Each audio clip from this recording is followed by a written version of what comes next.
Oh yeah! As we go a little something like this. Hit it! Check this out. Are you ready? Oh my God. Et maintenant, mesdames, messieurs, faites un tonnerre d'applaudissements pour mon pote, monsieur Chat. Comment s'est passée cette garde à vue, Pierre-Jean Chalençon? C'est bien passé, c'était des gens tout à fait délicieux et je remercie la police de m'avoir au top et grâce à ma déposition, tout est beaucoup plus clair.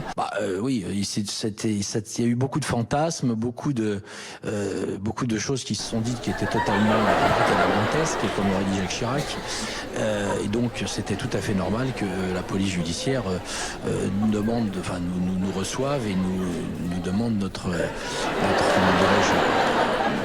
version.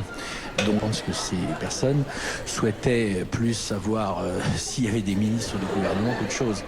Et je leur ai dit qu'il n'y avait même pas de ministres du gouvernement, il n'y a d'ailleurs pas d'hommes politiques lors de cette réunion professionnelle de fin de journée. J'en fais souvent.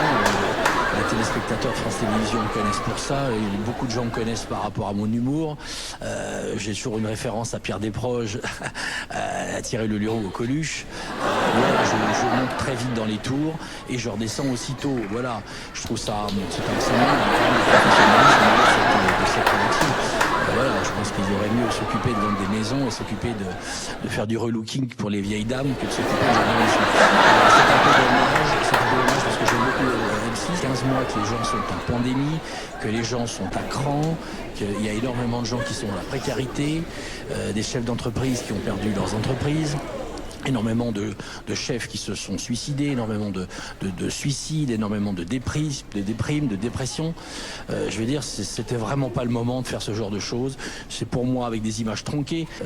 Et voilà, moi je n'ai jamais, j'ai simplement fait, j'ai reçu une soirée professionnelle, une fin d'après-midi professionnelle à 17h30, je précise, dans les règles de conditions sanitaires, pour justement préparer le bicentenaire de Napoléon, parce que vous savez que je suis comme spécialiste de Napoléon, en dehors d'avoir été sur la France Télévisions à faire conclure ma vie, ma passion, c'est Napoléon, c'est l'histoire, c'est le patrimoine, et je prépare le bicentenaire qui arrive dans 3 semaines. Voilà.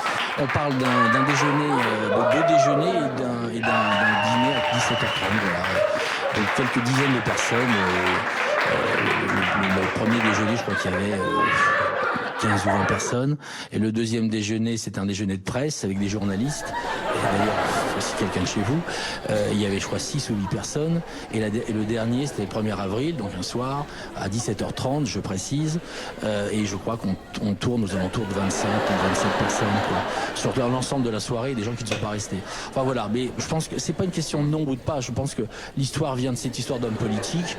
Et c'est vraiment dommage que je n'y suis absolument pour rien. Je n'ai jamais fait de dîner clandestin. Je ne suis jamais allé sortir dans des restaurants clandestins, en tout cas avec des hommes politiques, ou n'importe où d'ailleurs. Je dîne le soir au Palais Vivienne. Je suis seul et je suis bien le premier à critiquer ce genre de choses. Mais en même temps, qu'est-ce que vous voulez, le bateau prend l'eau. Et c'est une sorte de lutte des classes. C'est même pas une sorte, c'est la lutte des classes qui revient. En 2021, je trouve ça, c'est terrible, c'est très angoissant. En tout cas, moi, je suis totalement solidaire de tous ces gens parce que je trouve ça totalement indécent. Mais qu'est-ce que vous voulez, moi, on m'a mis mon nom en pâture. C'est de la diffamation.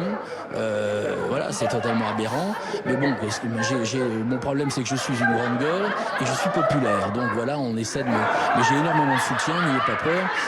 Énormément de gens me soutiennent. J'ai d'ailleurs 80 ou 90% des gens qui m'envoient des messages me disent, vas-y, tiens bon.